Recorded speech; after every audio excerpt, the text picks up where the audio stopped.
Today, we're joined by singer, songwriter, and multi instrumentalist Emily E. Finke, known for her indie classical flair, vintage vibes, and the heartfelt single Daddy Was a Soldier. Emily's here to talk craft, courage, and the music behind the message. Let's dive in.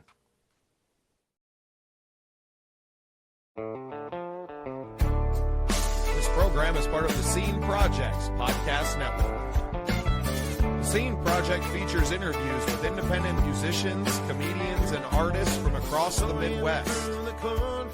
Become part of our community and support local art wherever you are.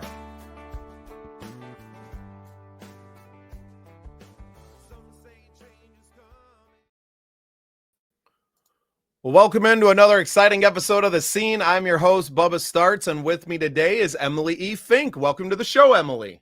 Thank you so much. I'm so happy to be here. Well, we are pleased to have you here all the way from sunny Florida. I mentioned it's a little bit warmer than it probably is in South Dakota today. Although it's not winter yet, you can feel it coming. So before we get too far into everything, I would love to just give you the floor and allow you to give us a little bit of your backstory. Well, like you said, I'm a musician and a singer-songwriter. I got into music almost 20 years ago when I was 6 years old, and I just fell in love with everything about it. I have touched on pretty much every aspect of the industry that there is, from playing music, performing it at live shows and in classical settings and concerts and orchestras, to writing music, composing music, recording music. I produce and mix. I'm learning how to master at the moment. I just am in love with everything to do with music, and I can't imagine doing anything else out with my life. You know, it was just a calling that I felt God put on my heart so many years ago to stick with. I play. I've lost track of how many instruments I play, and I sing as well. Like I said, I'm a singer-songwriter. I've won a couple of awards with the International Singer-Songwriters Association, ISA. I won an award this year for Sound Engineer of the Year, and I'm just so grateful for that and the community with them. And just recently, I collaborated with another ISA artist from Australia. We wrote and released a song called Legends on October 16th, and we're just so proud of it. And it seems to be getting such wonderful reviews and accolades from our fans and from critics. And so we're just so grateful for that. Fantastic. I am also an ISA member, although I have not been to the award show. I was a little late getting with Tammany to get down and cover the event this year, but I hope to be there next year. I'm actually, as we record this, I'm a few days away from heading to Nashville for the Josie Nice. Music Awards. My Yeah. first time covering that event as well. My first time actually going to Nashville, and I'll be working at the Grand Ole Opry. I feel like somebody needs to pinch me. What is this dream here? Fantastic. I mean, a lot to cover in there. I love that you found it so early, right? I say a lot on the show that I've been singing since I could talk, but I really didn't find music as like a viable career until I'd kind of like I was doing it, right? Like I was Mhm. busking on the street and I was like, oh, I have value doing this, but never Right. really pursued it in the professional capacity beyond just, playing bar shows and doing those things. And I'm almost 40. So the world that I grew up in and what we were told we had to do was much different than it is now. That also happens to Mhm. be an impetus for why I started the Midwest Original Music Organization. So we could educate, even people younger than you that are just starting out that want to pursue these careers, right? Like the days of chasing a record deal or that, like those are so far gone now. And it's really about, well, how do you really, focus on making a business? What side of music do you like Mhm. to do? Are you more of a performer? Do you enjoy the process of the recording and production and all of these other things maybe a little bit more? There's so many avenues that one can make a career in music these days. Oh yeah, absolutely. And like you said, those days of chasing the record deal is very far gone, but yet there doesn't seem to be that information any much information available to indie artists of how to not do that. And that's something that I've become so passionate about. I started my indie record label a few years ago, and I just have really wanted to try and help other indie artists in with information, ISA has been so amazing in that, in how open the community is in sharing information and helping each other and being a part of that. Because I remember what it was like being, doing my first recording session, trying to get my music out there for the first time. And there's so many secrets and so much information that they don't want to tell you in the industry, coming from the record labels and the mainstream way of doing things. But it's so different as an indie artist. And so just trying to sort of get rid of some of these secrets and help people to realize that, just like being, I was told at one point that my music was an industry standard, and I'm so grateful that I had somebody in my corner who was in the industry going, don't listen to that, there is no such thing as industry standard. You can make music however you want to, you can do this however you want to, it's personal between you and your fans. And so just trying to, get rid of some of the stigmas, I guess, in the industry, and encouraging people to look, if you're passionate about it, you can do it and you can find your own path in this.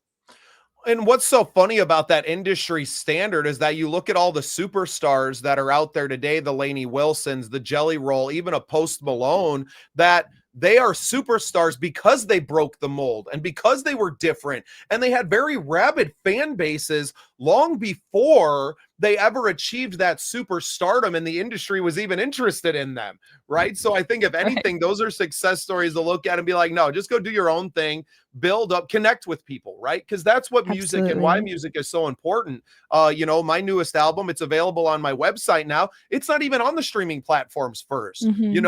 I've never, been someone who's pushing people to Spotify to listen to our music. If you happen to find it there and you're, Googling around and looking for starts and ends and you happen to find it, God bless you. Okay. If you listen there, that's great. But ultimately, I would rather have you showing up at my shows, buying tickets directly from me, buying the album directly on our website, right? I'll sell you a digital download of it right now, and teaching people that, like, this is what's possible. Treat your Hmm. music business like a business, and don't fall for some of the traps that the industry has set to help to for you to help them make money, right? Like you're Yeah, driving absolutely. you're driving your listeners and your fans to Spotify so they can listen to your song after you've listened to three other songs that they didn't necessarily want to hear. And sometimes they never even make it to your song, right? So it's the education part that's become so important for me, and sounds like for you too. Even you reached that point, much earlier in your career than I did. Yeah. So Emily, what are you working on right now? Is it more stuff that's behind the scenes, or do you have a new album that's coming up soon? What's kind of a top of mind for you right now? Oh, still just sort of working on our new release that just came out on the 16th. There's still so much to do. Like you said, it is a business. And, when that song comes out, that isn't the end. There is still so much work to do in promoting it and getting it played on the radio and things. So we're still, busy at work on that, as well as plenty of projects behind the scenes. There's a long laundry list of things, and I don't think I'd be able to get to them all in my life. But there's always something on the burners that what's being worked on. I have some ideas for an album for next year, but I definitely have a couple of original songs that I'm working on recording that will at least be released as singles, hopefully at the beginning of next year. Yeah, that's what's so crazy about this industry is that it's such a monumental task to, first of all, be inspired enough to write a song, and then to get the wherewithal and to get it recorded, and to Mhm. have something that's viable to deliver. But then after it's ready to deliver, it's another monumental task. Like it's just mountains on top of mountains that you're It is. climbing. And then it's by the time you got that one out and you've spent 6 months, promoting it, it's time to do it all over again with another track and to keep things fresh for people. And what Mhm. a crazy industry to have a passion for at the It end of the really is. day. You have to wear so many hats as an indie artist, Mhm. and so I feel like by the time I've gone through the whole process of a release, from writing the song all the way through recording it and releasing it and all the press afterwards, that I've forgotten, like, "Oh, how do you write a song? It's been so long. I have to go back and get into that creativity again. And it's always a learning process in wearing so many hats and how to balance everything so that it doesn't feel like you're just all consumed by one thing at one time, which is so easy to do because when you're the indie artist and you're the only one doing it, you it's all day long. That is your job to do that thing, whatever step of the process you're in. And so finding ways to balance that, because as creatives, I can't speak for everybody, but I know at least for myself, like the business part is something that has to be done. If it's going to get done, you have to learn how to do that. But I would much rather be creating. And so learning how to balance that where I don't feel burnout from all the business end and still being able to be creative in that season as well has been a big learning curve in juggling all that. And I feel like that was probably the impetus for me to create a lot of our creator services that we have available from the Scene projects now, because I've kind of fallen in love more with the the marketing side and now the promotion side. We have TV deals with fast streaming platforms like Roku.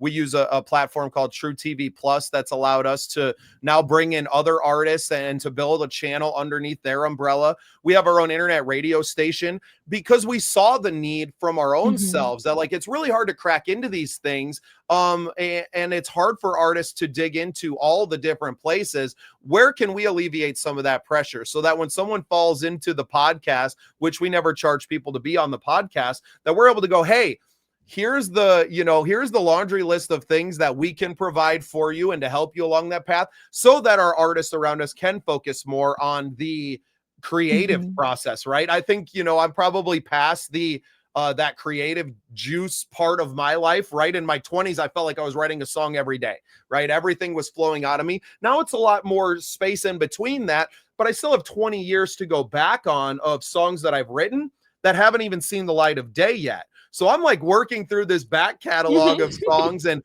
we just released an album of 5 that have been, some of them are teenagers, right? These songs were written when I was a totally different man, but now they're finally getting to see the light of day as, actual releases. And it's like, I have enough material in my back catalog to keep Mhm. me moving for the next several years. Let's focus on the other parts of it and building out not just, how to do it to get yourself on other stations, but to build our own stations so that we can be that, a little bit faster on ramp for some of the people around us.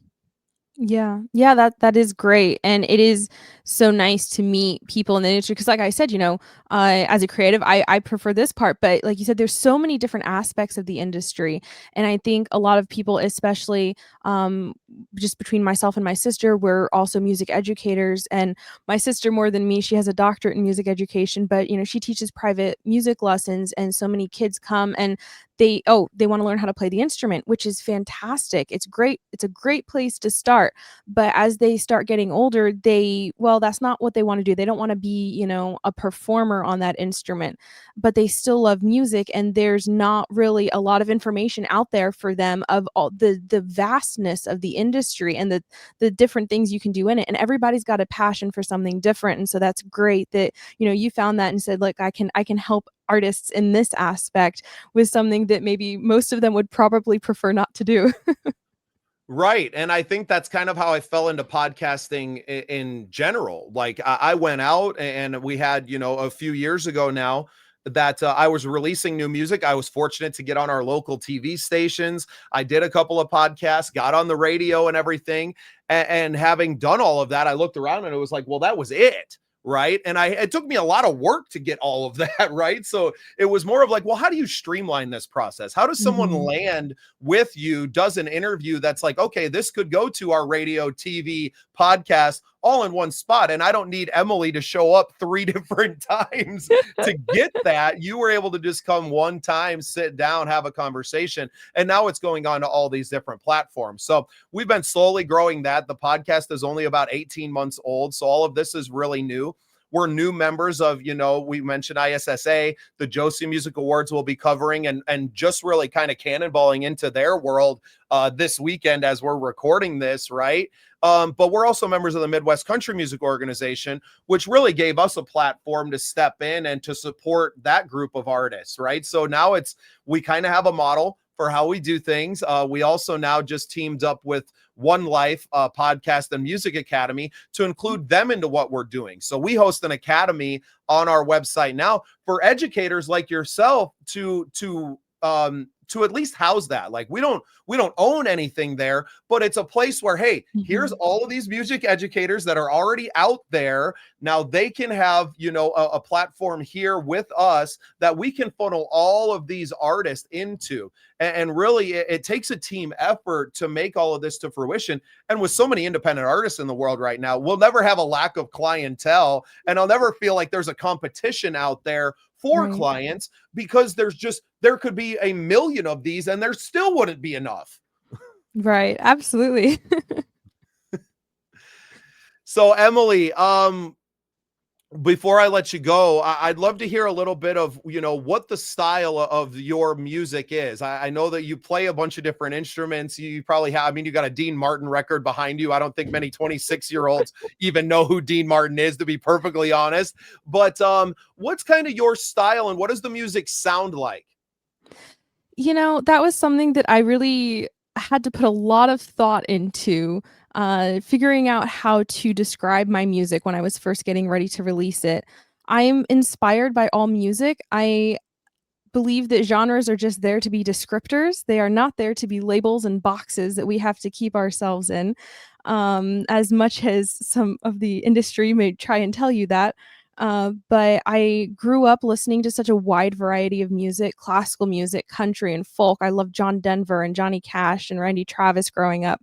And my family played country music, and my parents listened to the Bee Gees and Billy Joel and Sister Sledge and Jim Croce. So like I had such a wide variety of music growing up. I got into people like Dean Martin and Bing Crosby and Wayne Newton, and I just love good music is really the best way to describe it. And so a lot of my musical influence, I'm a classically trained opera singer, so a lot of my vocal style tends to lean in that direction. But obviously, the music from the 20s, 30s, 40s is a big influence in my music, but I also write sometimes in more of a folk style. So I just sort of have this philosophy in music that you can be inspired by all things all at once, whether it's old, whether it's new, or whether it's this genre or that style. And so I came up with a term, maybe it'll become a genre someday, called nouveau classic.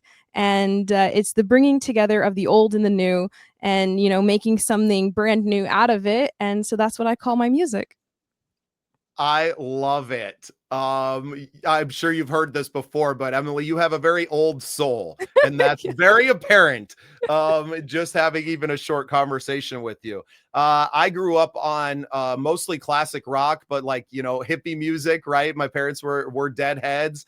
So a lot of Grateful Dead in the house, but my mom loves blues music. She's really into Billy Strings now as well. So I came from a household that had a very wide varying music history. My dad was really into, like the early 80s hair, Judas Priest and the Scorpions and AC/DC. So a lot of different influences in my world. And then I grew up listening to bands like the Red Hot Chili Peppers and Sublime. And then it really hard not to be influenced by 90s rap and hip hop music as well. I came up with a term for mine I call modern gypsy rock. And that was what I was just like, what? We are, it is what it is. And I grew up in the Midwest. So I kind of drew influences from a lot of those places, right? And all the places that I've traveled to. So I understand the exactly what you were saying there about, I've never been one to put myself in a box. And I also don't want to put anyone else in a box. Even our radio station, we play all the different kinds of music. And I say that it's kind of a soundtrack of my life, right? We have the podcast episodes on there as well. And you're hearing all these different people. It's why I started the Midwest Original Music Organization. It's like, I don't care what you call your music. Is it you? Okay, then it's welcome here. And I just love that about you. And I love that you're embracing it, because I think a lot of young people that are trying to get into the industry are molding themselves to try to fit into some box that Mhm. isn't even going to be popular in a few years. By the time you fit in that box, the industry has moved on. So what's the point? Yeah. Right. Yeah, absolutely. You never go out of style. The trends may come and go, but you, unique as you are, how you were created to be, will never go out of style if you are authentic to that. And I've definitely had the people in the industry. I've had offers from people who wanted to represent me, who wanted me to sign with them if I would conform. And I said, no way. I can't do that to myself. I can't do that to the calling that I feel God's put on my life. I would be lying to myself and everybody else, and it would be very apparent. Good for you. I love that. And at a very young, tender age, I know 26 doesn't feel as young. You're still very young. Um, but good for you. And Thank to you. stand up to these people, because especially when you have this dream, right? When you start getting these offers, it's very hard for young people to say no. And I'm sure that, your parents had some influence on that, and your sister, being a music educator herself, right, had some influence to say, hey, really think about this. Where I Mhm. feel like a lot of young artists get into trouble is that they don't have that support. Their parents aren't in the music industry, or having mentors in that.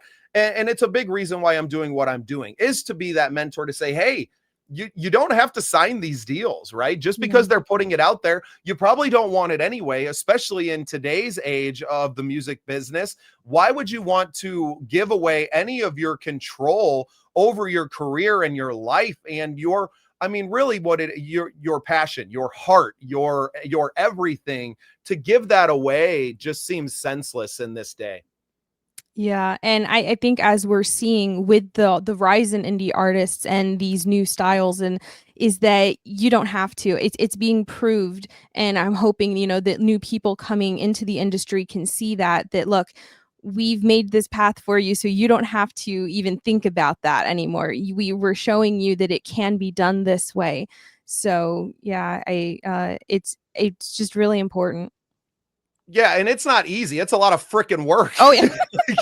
Like I am up here and grinding away. And granted, the podcast is a big part of what we do now, and I spend a lot of time doing that. But I mean, I'm working 12 to 18 hours a day. I'm waking up in Mhm. the middle of the night going, "Oh my God, I forgot to do this," and getting in the studio and hammering away on some marketing or whatever. And I have a pretty substantial team behind me at this point, of producers and people that are posting for us and doing a lot of things that there's no way I could do it all on my own. And in an essence, that's why we are stepping into this creator, offering services and offering, the academy and all these things to help people shorten that learning curve. Hey, here's all the Mhm. things that we've already learned. We're going to save you some time. It may cost you a little money, but that time that you've saved may help you get to the point where you're selling out theaters and stuff a lot sooner than you might have been, having to go Mhm. through and learn all the things the hard way, as I have, and a great many people around me. So, Yeah. Emily, thank you for so much insight today on the podcast. This has been thrilling. Before I let you go, just a chance to plug everything and let people know where they can find you. Yeah, well, thank you so much for having me. I really enjoyed chatting with you. And you can find me just by searching my name on any of the platforms on Google, Emily E. Fink. Believe it or not, the E in between there is very important because there are other Emily Finks that also sing. So if you just search Emily E. Fink, all my social media handles are under that. You can find everything linked on my website as well on all the streaming platforms. It's just Emily E. Fink. Fantastic. Well, Emily, thank you so much for your time today. And thank you for being part of the scene. Thank you.